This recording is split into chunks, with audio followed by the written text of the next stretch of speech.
The great misunderstanding, spread by many astrology critics, but also by astrology beginners, is that the stars influence people.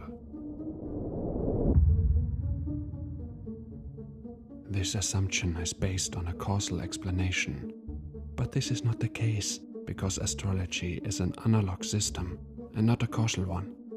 Stay tuned. So, how it would be correct to say? I tell you, right now, it would be correct to say the stars reflect or symbolize or synchronize what is happening on Earth or in us humans.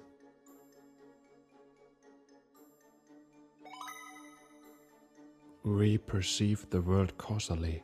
One event triggers another event. A cause always has an effect, and this is again a cause for another effect, and so on. This is causality. But this causality is always based on an invisible analogy. Unfortunately, school science has no idea of this yet. The cause of an effect, causality, is based on an analogous information. This means that a cause is always a representation, reflection of an inner process. In the same way, the stars are an indicator, a reflection of an inner process on the macrocosm or in the microcosm of human beings. And here lies the freedom of the human beings. At this level of the microcosm, we are free to decide, unconsciously or consciously, whether we live our disposition as inhibited, minus, and attract in the outside the plus, or we live the given disposition as a compensator, plus, and attract the minus, antipole, on the outside, or we live our disposition in the recancelled form.